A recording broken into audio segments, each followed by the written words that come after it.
안녕하세요. 이번 학기에 바울 신학 연구를 강의하게 된 조승열 목사입니다. 코로나19란 질병 때문에 온라인으로 수업을 하게 되었습니다. 여러분 모두 건강하시고 한 학기가 기쁘고 행복한 시간 되시기를 간절히 바랍니다.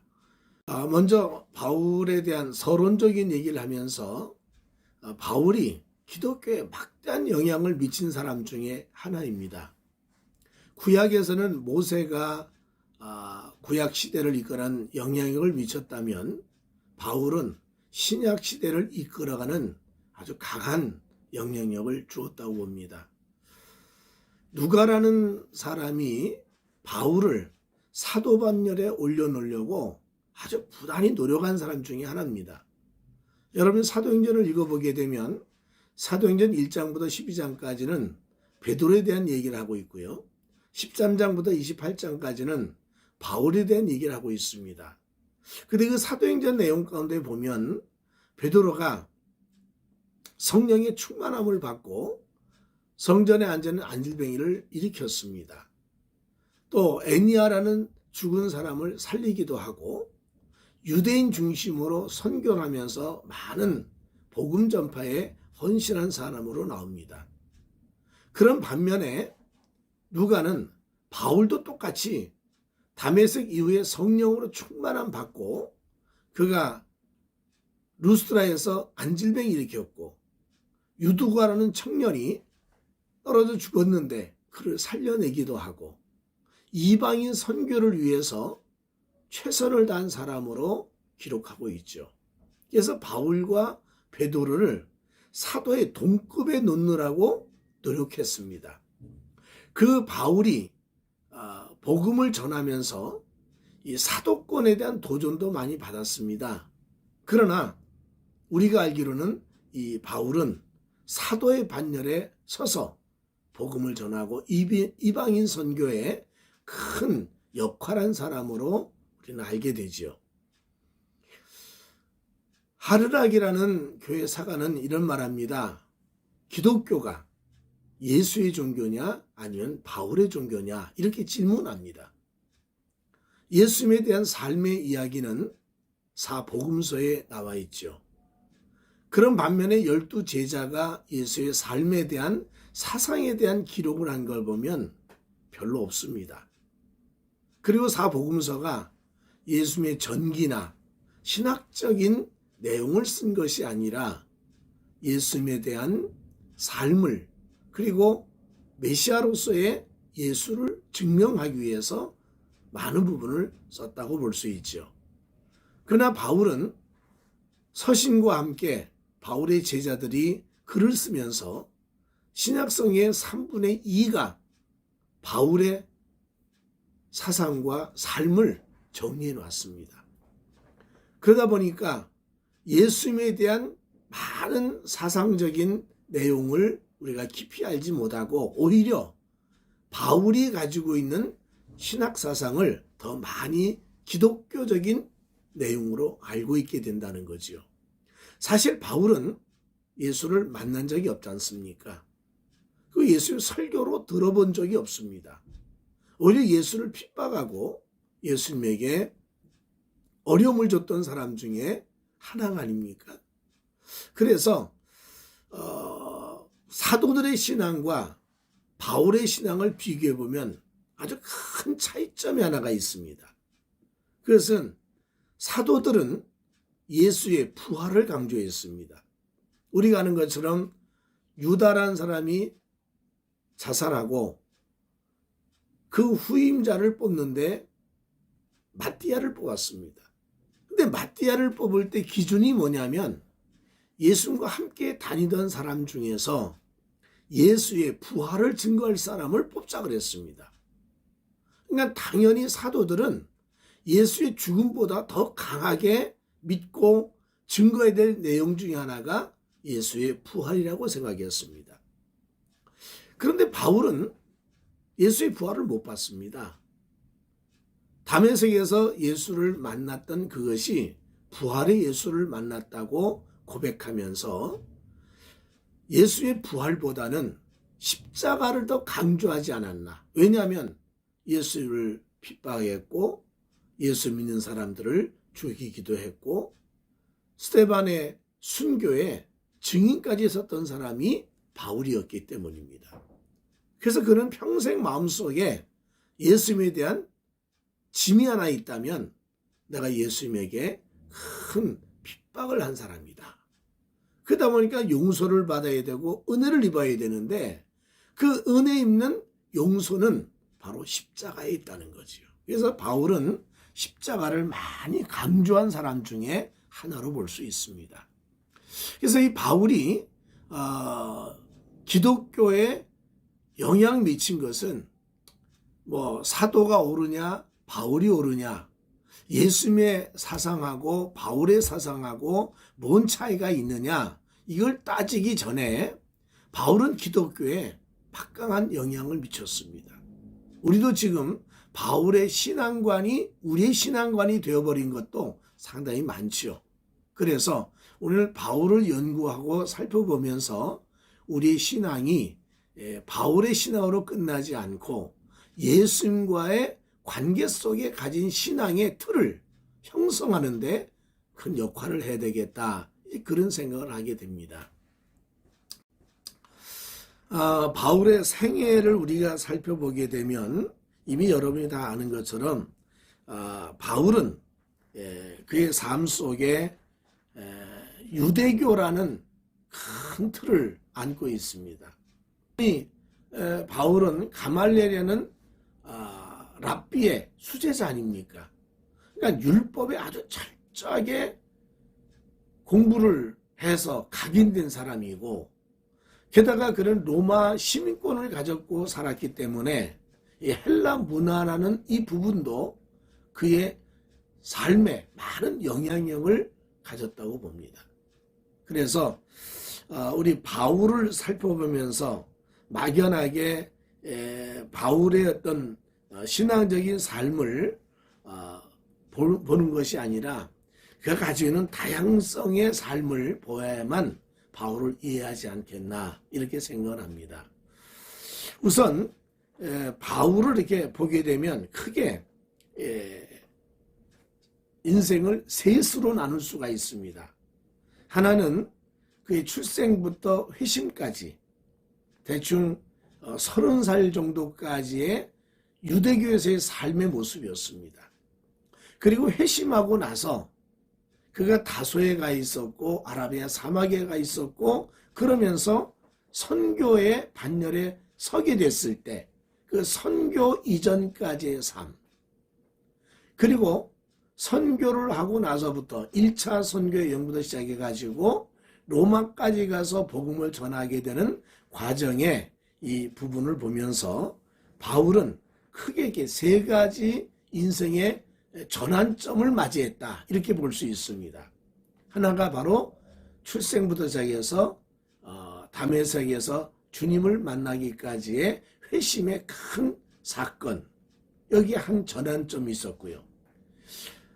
두 번째 전환점은 바울이 바나바를 만나서 안디옥 교회에서 일하게 되면서 그리고 거기에서 선교사로 파송되는 제1차 선교 여행에 이 발을 디디면서부터 그의 인생이 또 다른 전환점을 이루었다 이렇게 볼 수 있습니다. 그래서 바울은 회심이라는 전환점 그리고 선교사라는 전환점 이 두 전환점을 보면서 바울의 삶이 어떻게 바뀌었는가를 우리는 알 수 있다는 거죠. 우선 바울의 출생은 주한 1년경이라고 그럽니다. 예수님 만난 것도 거의 30살 좀 넘게 되었습니다만은 어쨌든 간에 바울은 사도행전 22장 3절에 보면 나는 유대인으로 길리기아 다소에서 났고 그랬습니다. 이 다소란 지역은 현재 터키 지역인데요. 거기에 그 역사적인 도시로서 대륙과 해상의 교통을 연결하는 아주 요충지였습니다. 그리고 여기는 항문의 도시이기도 했고요.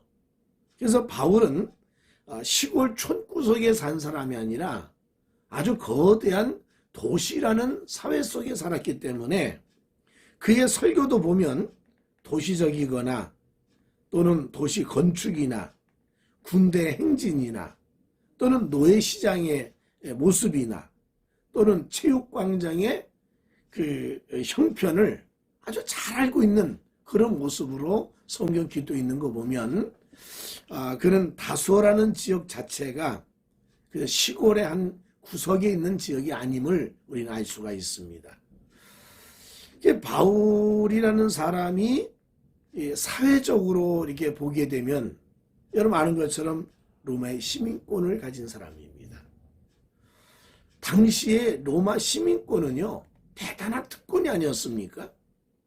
이 로마 시민권을 가지면 사람들이 체포하거나 구금하거나 매질하거나 십자가에 처형할 수 없도록 규제를 하고 있습니다. 그러니까 베드로 같은 사람은 십자가에 거꾸로 매달려 죽었어요. 그는 로마 사람이 아니었기 때문입니다.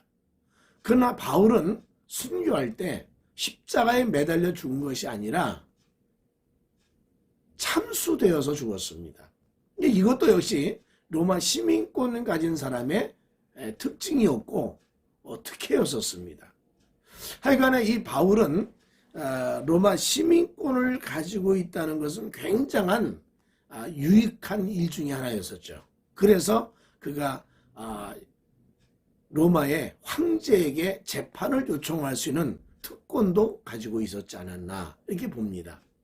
동시에 바울은 유대교에서 보면 베냐민 지파라고 자랑을 했습니다. 빌립보서 3장 5절에 보게 되면 내가 8일 만에 할례를 받고 이스라엘 족속이요 베냐민 지파요 그랬습니다. 이 베냐민 지파는 이미 아는 것처럼 초대 왕이 사울이 베냐민 지파 사람이거든요. 그래서 이 베냐민 지파를 강조한다는 말은 왕족이란 뜻입니다. 우리는 왕족의 흐름을 이어받은 대표적인 지파다. 그런 의미를 내포하고 있죠. 그래서 바울은 나름대로의 그 왕족으로서의 자존심을 가지고 산 사람 중에 하나였다. 이렇게 이해할 수 있습니다. 게다가 바울은 15살 정도에 예루살렘에 유학을 왔습니다. 그 유학을 와서 가말리엘이라는 당시에 최고의 그 율법학자, 그 대단한 그 랍비였던 사람 밑에서 수학을 했습니다. 요즘 말로 하면 아마 학력이 대단히 뛰어난 스카이 학벌이 아니었나 이렇게 볼 수가 있죠. 그것도 그 당시에 가말리엘이라는 그 1세 아들에게 배운 게 아니라 아버지한테 배웠습니다.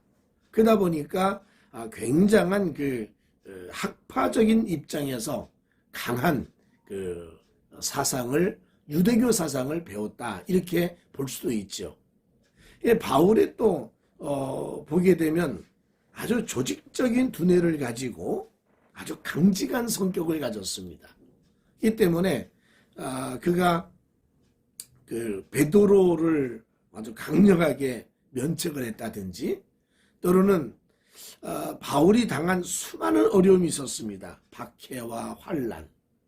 그걸 극복할 수 있던 것은 그런 강인한 때문이 아니었을까. 물론 하나님의 은혜지요.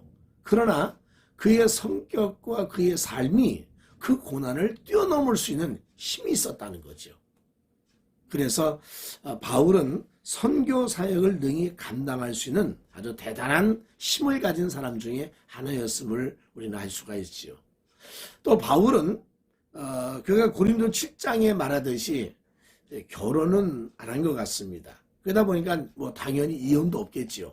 그래서 그의 가정은 사실 독신으로 살면서 세상에서 거룩하게 살기 위한 노력을 기울인 사람 중에 하나였다. 이렇게 이해를 하면 어떻게 보면 가정을 통한 부요함 또는 가정을 통한 어지러움증 이런 것들을 피하면서 신앙생활을 잘했던 사람 중에 하나로 이렇게 볼 수가 있습니다.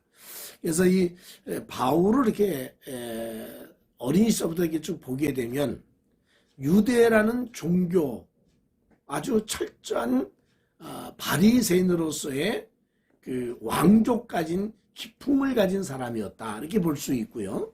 또 하나는 헬라 문화라고 하는 이 라틴 문화에 접촉이 되어 가지고 로마와 헬라라는 이 두 사이의 세계 속에서 삶을 공부한 사람이 아니었나 이렇게 봅니다. 그래서 바울의 생애를 이해하려고 하면 유대교를 이해해야 되고, 그다음에 헬라 문화를 이해해야 되고, 그리고 로마라고 하는 이 법과 질서의 이 사회를 이해를 하게 되면 좀 더 바울을 이해하는데 쉽겠다라는 생각을 하게 됩니다.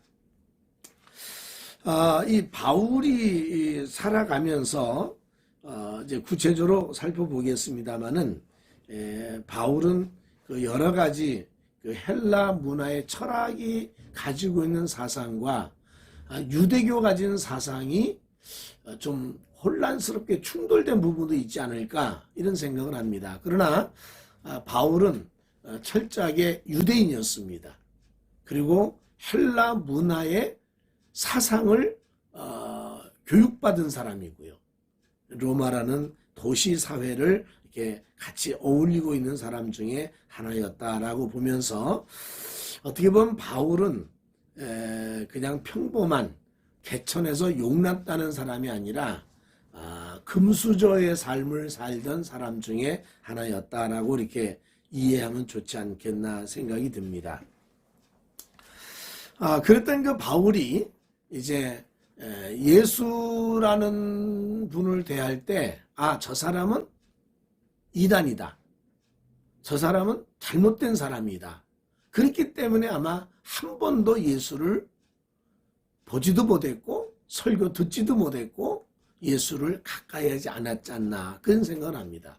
더더욱이, 기독 유대교에서의 예수를 추종하는 사람에 대한 강한 반발, 거기에 대한 도전, 이런 부분을 충분히 그 강직한 성격의 열정을 품고 핍박한 것은 당연한 것이 아니었나 그런 생각을 합니다. 그래서 그가 회심하기 전까지의 삶을 우리가 대충 이해를 하면 이제 회심의 모습을 보면서 그의 삶이 어떻게 갑자기 변화됐을까? 이런 모습을 또 우리는 볼 수가 있습니다. 그래서 바울이 회심하고 그 다음에 선교사로 나가기 전까지 그 한 십몇 년 동안의 삶을 성경은 몇 가지 설명하고 있습니다. 우선 예수를 핍박하게 된 이유 중에 하나가 예수는 절대 메시아가 아니다. 이것에 대한 생각이 기독교를 핍박할 수밖에 없었다. 더더욱이 3일 만에 부활했다. 이것도 역시 이해가 안 되는 겁니다. 유대교에서는 부활의 개념이 사실 별로 없었습니다. 이 때문에 예수의 부활을 믿을 수도 없고 인정할 수도 없는 그런 과정 속에 핍박을 하게 됐는데, 기독교인을 핍박하러 가다 다메섹에서 밝은 빛을 보고 그리고는 이제 예수님을 만나게 되죠. 그래서 바울이 예수를 만났던 기록이 사도행전 3번 나옵니다. 9장과 22장과 26장에 나오는데 내용은 약간 다르지만 핵심은 딱 하나입니다. 하나님이 나를 일꾼으로 삼으셨다. 나를 선택받았다.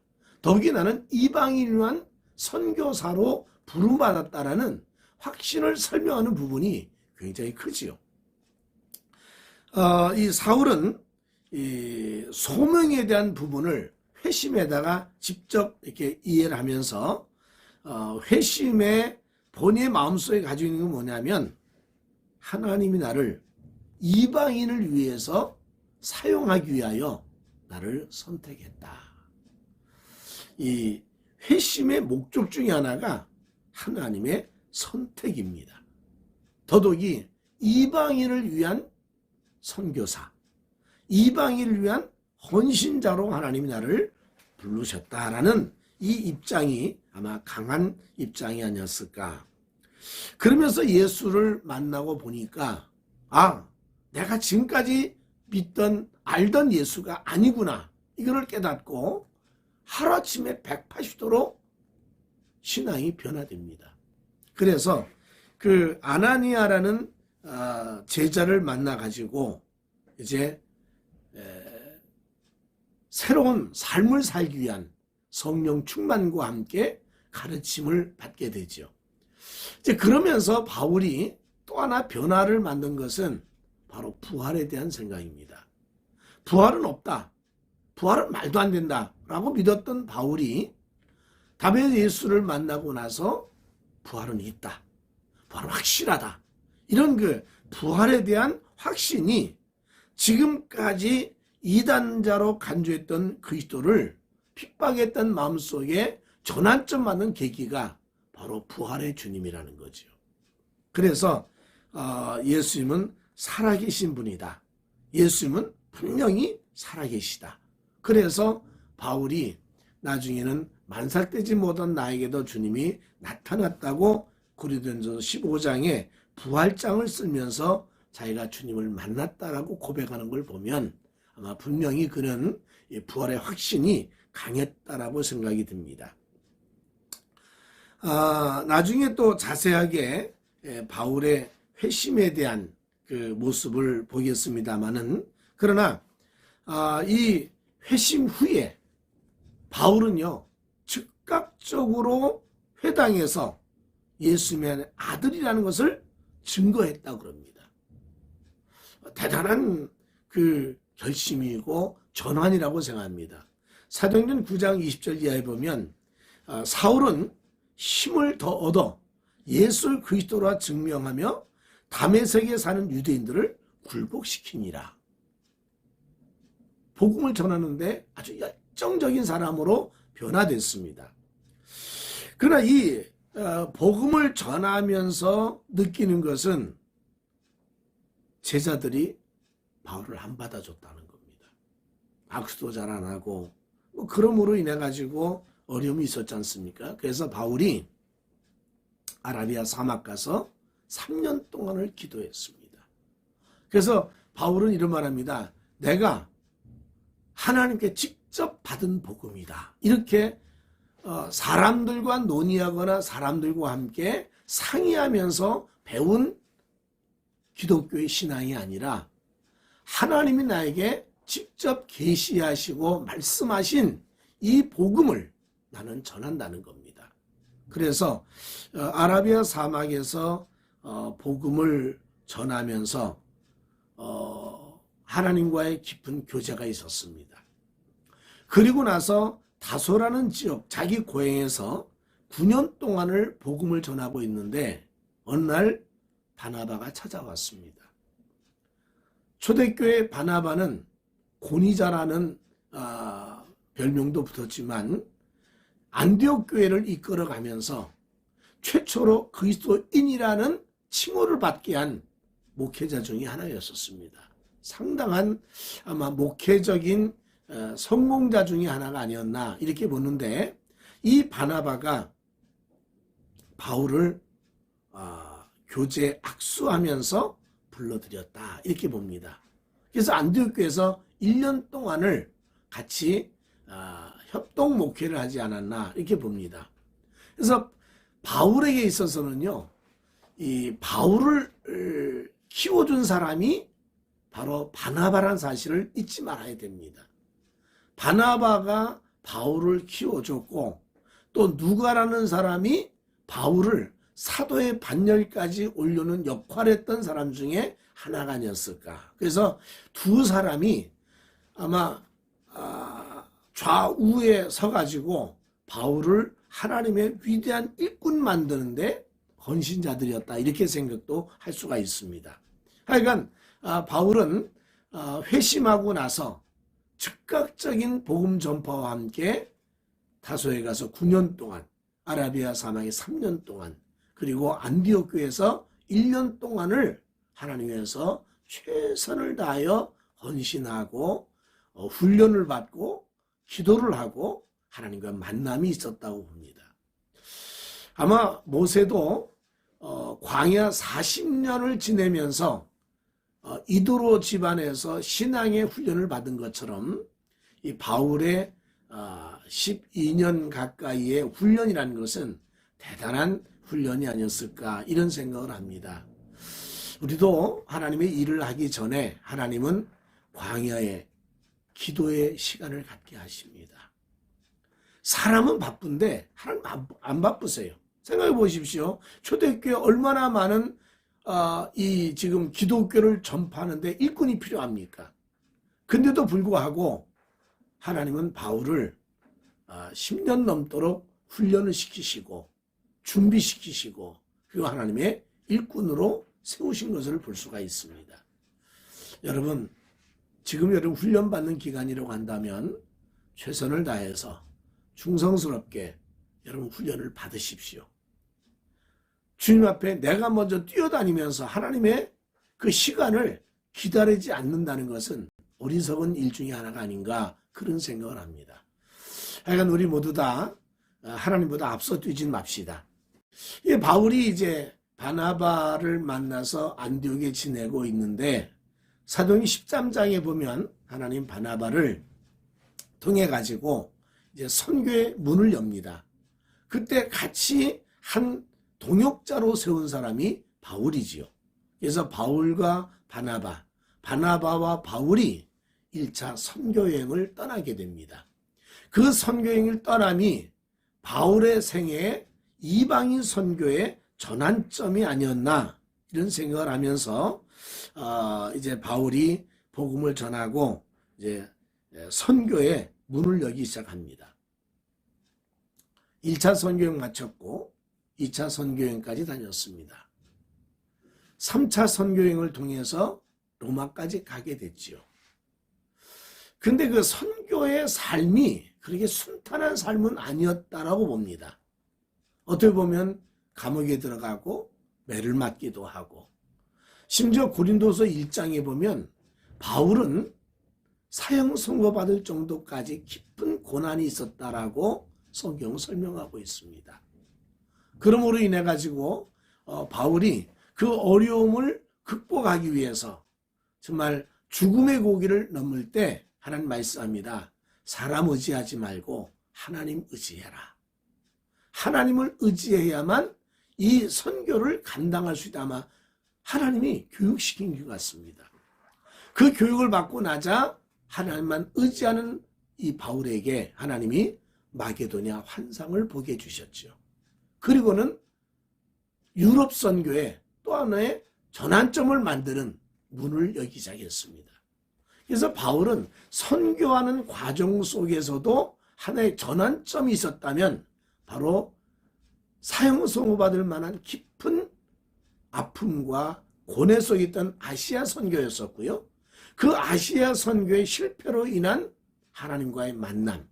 그래서 마게도냐 환상을 봄으로 인해 가지고 선교의 새로운 문을 열게 됐다. 이렇게 이해할 수 있습니다. 그래서 이 바울은 선교라는 문을 바나바를 통해서 열기 시작했고 그가 로마에까지 가서 복음 전한 일에 최선을 다했던 사람 중에 하나였다라고 보면서 결국은 바울은 그의 삶의 마지막을 로마에서 복음을 전하다가 하나님에서 헌신하고 생명을 바치는 죽음의 위기까지 경험했던 사람이 바울이었다. 이렇게 볼 수가 있습니다. 그래서 바울은 마지막에 네로 황제가 기독교인들에게 모든 그 도시의 화재라든지 또는 범죄의 온상이 기독교 교인들이다라는 이 전가하는 사건 때문에 그도 붙잡혀가지고 결국 순교를 하게 되었는데 로마에 가면 바울의 순교터가 있습니다. 순교터의 목이 잘리면서 이 머리가 3번 탕탕탕 튀었다 그러는데 그 바울의 순교의 그 자리에 머리가 튄 자리에 샘물이 솟았다. 그래서 바울이 순교하고 나서 이 샘물이 솟은 것을 성지로 이렇게 만들어 놓고 성지순례하는 것을 이렇게 볼 수가 있습니다. 바울은 그의 삶을 거의 33년, 그러니까 예수를 만난 것이 30살 정도에 만나서 33살 정도 이렇게 얘기도 하면 계십니다만 33년을 예수를 믿고 선교하다가 하나님 앞에 간 사람이다. 그래서 대충 66세, 67세 정도에 그가 순교해서 떠났다라고 얘기를 할 수 있습니다. 바울의 업적, 글쎄요, 그의 삶 속에 가장 큰 업적 중에 하나는 율법을 파기했다는 겁니다. 우리가 아는 것좀 사도행전 13장에 보면 이런 총회가 있지 않습니까? 그래서 이런 총회할 때 1차 선교 여행을 마치고 와서 그 당시에 총회장 같은 야고보와 제자들에게 설명하기를 율법 조항을 다 지키기에는 예수 믿기 너무 힘들다. 그래서 거기에 대한 그 율법 파기라 그럴까요? 율법에 대한 문제를 제기했죠. 그래서 사도 총회에서 선행 13장에 보면 4가지를 규정을 짓고 613가지가 되는 모든 율법 조항을 파기했습니다. 우선 아는 것처럼 우상 제물을 먹지 말라는 거, 피를 먹지 말라는 거, 피체 제물을 먹지 말라는 것과 함께 음란함을 제거하라. 뭐 이런 얘기를 통해 가지고 그동안 가졌던 율법을 다 폐기하는 일에 아주 큰 역할을 했던 사람 중에 하나가 바로 바울이었었습니다. 베드로는 그 음식 규례를 깼지 않습니까? 그래서 그 레위기 11장이라는 음식 규례를 깨면서 이방인 선교를 하나님이 허락하셨다는 것을 베드로의 입을 통해서 확증했는데 그 확증한 것을 베드로가 실천했고 그러면서 율법의 그 많은 분량들을 다 폐기하고 그리고는 자유를 주는 신앙으로 만든 역할을 했다. 어떻게 보면 바울의 업적 중에 큰 업적은 바로 율법을 폐기했다는 겁니다. 그리고 새로운 신앙의 정점을 만들어가는 아주 중요한 역할을 하는 사람이 바로 바울이었음을 알 수가 있습니다. 사도행전에 보면 이방인 선교를 하고 세계 선교의 기틀을 마련하는 사람들이 바로 베드로였고 바울이었다는 것을 성경은 설명하고 있습니다. 자관 바울은요 세계 선교에 아주 큰 영향을 미치고 지금 우리가 복음을 듣고 예수 믿어 구원받기까지의 공로자 중에 한 사람이 바로 바울이었다. 이렇게 이해하는 게 좋지 않겠나 그런 생각을 합니다. 그래서 우리는 이 바울을 같이 살펴보면서 그의 생애는 뭐 다 아는 얘기 아닙니까? 그러나 그 생애 속에 순간순간 하나님이 전환점을 만들어 주시고 그 전환점을 통해서 새로운 선교의 문과 사명과 그리고 하나님에 대한 신앙관을 확실하게 잡아주는 계기가 있었음을 보면서 여러분 우리도 하나님 일을 하는 동안에 다가오는 이 전환점을 그것이 고난이든 아니면 그것이 큰 축복이든 이 전환점의 새로운 세계를 맞이하는 해석이 필요하지 않을까 그런 생각을 합니다. 여러분 이사야가 나라가 어렵고 힘들 때 그 마음속에 가지고 있었던 것은 하나님의 생각과 우리 생각은 다르다. 이거를 아주 확실하게 심어준 사람이 이사야 아닙니까? 또 이레미야도 마찬가지입니다. 나라가 포로로 고통당하는데 하나님이 가진 생각은 재앙이 아니라는 거예요. 평안이고 그리고 미래와 소망을 주려고 이 재앙이 있다라고 얘기했다는 거죠. 그런 거 보면 신앙의 선배들은요. 고난과 시련, 때로는 어려움을 이 삶의 전환점으로 여기는데 아주 큰 신앙적 해석관이 있었다는 거죠. 여러분 이제 주의 종이 되시면서 신학을 하시고 또 교회를 섬기면서 다양번에서 하는 게 헌신할 터인데, 여러분 삶의 어떤 전환점, 이 전환점을 항상 하나님의 명령으로 또 하나님의 소명으로 하나님의 뜻으로 분별하는 능력과 지혜가 있기를 간절히 바랍니다. 바울의 생애를 이렇게 보면서 참 열정적이고 기독교에 큰 공헌한 사람으로 알 수가 있는데, 그의 생애 속에 우리가 몇 가지 짚어볼 것이 있습니다. 첫째는 바울은 학문과 열정에 뛰어난 사람이었다, 이런 생각을 합니다. 구약이나 신약을 읽어보게 되면 역사의 전환점을 만든 인물들이 있습니다. 그 역사의 전환점 만든 인물들을 가만히 이렇게 보게 되면 다 나름대로 열정만 가지고 된 사람들은 아니었었습니다. 우선 구약시대에 보면 모세는 애굽의 왕궁에서 자란 사람이었습니다. 특별한 지도력과 그리고 뛰어난 학문과 그리고 그의 열정, 아마 하나님께서는 그걸 보시고 이스라엘 민족의 역사를 이끌어가는 시발점으로 만들지 않았을까. 모세는요, 탁월한 사람이었었습니다. 그렇기 때문에 그 모든 애굽에서 나오는 사람들 장정만 60만 명을 끌어가는데 대단한 일꾼이었음을 알 수가 있죠. 그리고 또 하나 본다면 신약에선 바울입니다. 물론 예수님의 제자들도 큰일을 했습니다. 근데 예수님의 제자들은 열정도 있었고 나름대로 체험도 있는 사람들이었습니다. 그래서 좀 우리가 볼 때 아쉬움이 있다 그런다면 학문이 약했다 보고 싶습니다. 수자였던 베드로라든지 또는 빌립이라든지 안드레라든지 이런 대단한 그 신앙적인 체험을 가진 제자들이 예수님에 대해서 좀 더 깊이 썼더라면 얼마나 좋았을까라는 아쉬움이 있습니다. 물론 외경에 여러 가지 있겠습니다만은, 그러나 이 사람들이 어부였었고 대단한 학력을 가진 사람들은 아니었었습니다. 그러나 바울은 유대교에서 철저하게 말씀과 율법을 배운 사람들이었습니다. 그러므로 이 바울이 율법에 정통하고 유대교에 정통했고 또 구약 성경에 대해서 아주 정통한 그런 사람 아니었었습니까?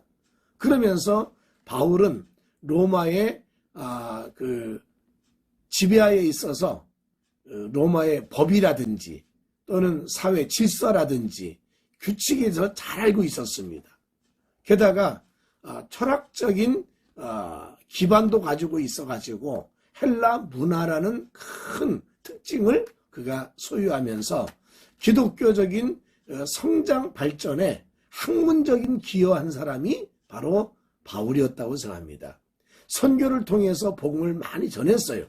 그러나 그보다 더 중요한 것은 후대의 기독교인들에게 복음의 핵심, 복음의 진리를 정확하게 찝어준 사람이 바울이었다. 대단한 인물이었음을 상기할 수 있습니다.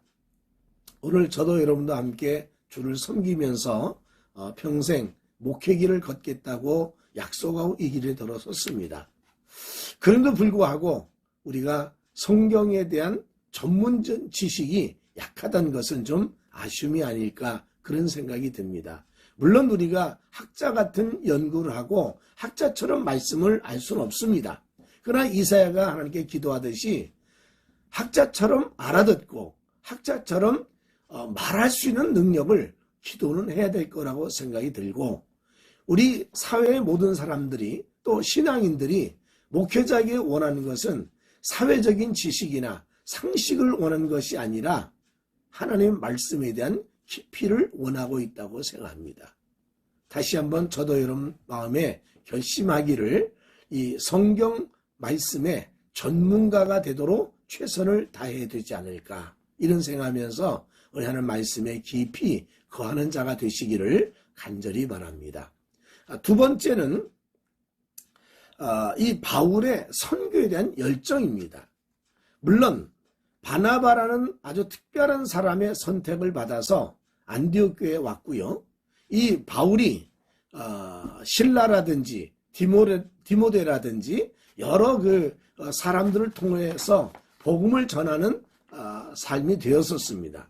그러나 이미 여러분 알듯이 바울은 회심하자마자 내가 가진 믿음에 대한 확신을 가졌고 그 확신이 맞는가 틀린가를 아라비아 사막에서 3년 동안을 기도하면서 아주 분명하게 확실하게 그리고 담대하게 복음을 받을 수가 있었다는 거예요. 그래서 바울은 갈라디아서 말한 대로 내가 전한 복음 외에 다른 것을 전하는 사람은 저주를 받을지어라고 당당하게 말할 정도로 아마 그는 복음에 대한 확신이 있었습니다. 이 복음의 확신이 선교의 문을 열지 않았을까? 복음은요, 막연하게 감정도 아니고 체험도 아닙니다. 진리의 바탕에 서서 전할 때 그것이 영향력이 있고 그것이 삶을 바꾸는 힘이 되지 않았나 이런 생각하면서 바울은 1차 선교행, 2차 선교행, 3차 선교행, 특별히 스페인이나 이런 전했던 4차라고 말하기는 어렵습니다만은 그래도 불구하고 다니면서 선교 여행을 했던 사람이 바로 바울이었었습니다. 그 과정 속에 실패도 있었습니다. 아시아 지역에서는 복음을 전하다가 큰 어려움을 겪어서 고린도후서 1장에 보면 사형 선고를 받았다고 할 정도였었습니다. 사형 선고를 받았다 할 정도의 깊은 시련과 고난이 있어서 나는 이제 끝났다. 나는 손 들었다. 그런 정도까지 내리막을 걸었습니다. 그러나 그 내리막, 그 어려움 중에 그가 고백한 것은 나를 의지하지 말고 사람 의지하지 말고 하나님만 의지하라는 하나님의 음성으로 듣는다고 말했습니다. 결국 마게도냐 환상을 보고 그가 마게도냐부터 시작하여 빌립보와 각 지역의 선교함으로 인해 가지고 유럽 선교에 대단한 문을 열었던 것도 볼 수 있습니다. 그러므로 바울을 이렇게 생애를 살펴보면서 우리가 복음 전하다가 실망하거나 좌절하거나 포기할 때가 얼마나 많습니까? 그 수많은 포기와 어려움과 낙담과 좌절을 하나님만 의지하고 나간다면 다시 한번 우리는 마게도냐 환상을 볼 수 있는 길이 열리리라고 생각합니다. 여러분 모두가 신앙을 졸업하고 주의 종으로 이 길을 걸어가면서 아시아의 죽음 같은 좌절 또는 낭망, 포기, 수많은 어려움이 있었을 줄로 압니다. 그러나 다시 한번 마음속에 마게도냐 환상을 이 학교에서 수업하는 동안에 발견하고 하나님에 대한 열정과 헌신과 사랑이 넘쳐나기를 간절히 바랍니다. 바울은 영혼에 대한 사랑이 불탔다고 생각이 듭니다. 다른 제자들 서신이 많지 않았던 것을 보게 되면 바울은 많은 서신을 썼어요. 편지를 쓰고 또 그들과 변론하고 또 이해하기 위해서 설득하고 그런 과정을 반복했다는 얘기는 한 사람이라도 내가 전도했던 사람 한 사람이라도 실족하지 아니하고 신앙의 뿌리를 내려서 깊은 믿음의 세계에 들어가기를 원했다고 생각을 합니다. 우리 모두가 영혼 사랑에 대한 열정을 품기를 간절히 바랍니다. 만약에 우리가 이 열정을 상실한다면 단순히 신학을 졸업하고 주의 종으로 있는 이 과정을 하나님께 칭찬받지 못하지 않을까 이런 아쉬움과 낙담 마음속에 그 근심이 있습니다. 여러분 간절히 바라기는 복음을 전하는 열정과 영혼에 대한 사랑 이것을 사도 바울을 통해서 깊이 여러분 발견하시기를 간절히 바랍니다. 또 하나는요. 오랜 시간을 전도해냐 짧은 시간을 전도해도 되냐 뭐 이런 과정입니다. 바울이 회심한 것이 33살 정도에 또 30살 정도에 회심하고 나서 자기 고향 다소에 가고 아라비아 사막을 12년을 보내고 거의 40세 좀 지나서 안디옥 교회에 왔습니다. 그리고 안디옥 교회에 와서 선교 여행을 하고 투옥이 돼서 감옥에 들어가기까지 대충 한 50 몇 살 정도, 한 52세, 3세 정도 됐습니다. 물론 다메섹에도 전도했습니다. 다소에서도 전도했습니다. 그리고 로마에 와서도 선교도 했습니다. 가택 연금 받으며 선교했습니다. 감옥에서도 선교했습니다.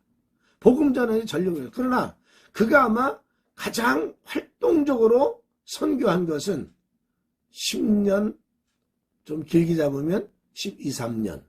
1차 선교여행, 2차 선교여행, 3차 선교여행의 그 기간 동안이 아니었나 이런 생각을 합니다. 굉장히 짧은 기간을 선교했어요. 글쎄요, 예수님 부활하시고 나서 핍박을 받으면서 전 세계에 복음을 전해야 되고 예수로만 구원받아야 된다는 이 분명한 메시지를 전하는데 얼마나 다급했을까 이런 생각을 합니다. 좀 더 빨리, 그리고 좀 더 많이, 긴 시간을. 그런데 하나님은요, 그거 무관했던 것 같습니다. 바울을 다소에 보내서 조용히 살게 하시고 또 감옥에 들어가서 활동이 자유롭지 못한 상태에서 또 복음을 전하게 하시고 자유로운 몸으로 전도하는 것은 그저 12, 3년 정도, 짧으면 10년, 그럼에도 불구하고 인류 역사의 전환점 만드는 대단한 시간이었음을 볼 수 있습니다. 우리가 하나님께 쓰임받는다는 것 자체가 축복이고 하나님의 은혜입니다. 여러분, 우리가 최선을 다해서 복음 전하고 하나님 영광을 위해서 헌신하는 일에 여러분 시간에 구애되지 마십시오. 내가 나이 먹고 신학교 왔다. 그래도 하나님이 3년을 쓰신다면 30년 한 것만큼의 사역을 이룰 수 있는 기간이 될 수도 있습니다. 아니요, 30년을 했음에도 불구하고 단 3년 기간에 사역한 것밖에 안 된다면 이것도 시간적인 아쉬움이 있지 않을까.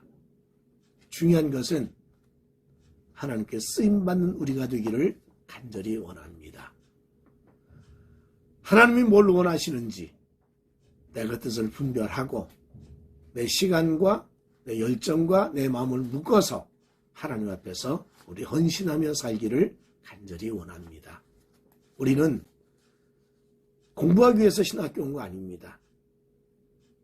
우리는 대학원에 온 것은 물론 목사 안수라는 큰 전제가 있습니다만 그러나 하나님을 향한 선택에 순응하고 그 뜻을 따라서 복음을 전하고 영광 돌리기 위해서 이 자리에 있음을 잊지 마시기 바랍니다. 저도 오랜 목회를 하는 동안에 실수한 것도 많고 하나님 마음을 근심하게 한 것도 많고 하나님보다 앞서서 일이 그르친 일도 많이 있습니다. 그러나 시간과 나의 환경에 묶이지 말고 주님을 향한 열정과 사랑과 하나님을 향한 뜻을 마음껏 펼 수 있는 우리의 시간이 되시기를 간절히 원합니다. 오늘은 서론적인 얘기를 하면서 바울의 그 삶을 이렇게 연대적으로 보기도 하고 바울의 그 가정과 삶의 모습을 살펴보았습니다. 이제 다음 시간부터는요 바울의 구체적인 신학을 같이 살펴보도록 하겠습니다. 여러분 수고하셨습니다. 감사합니다.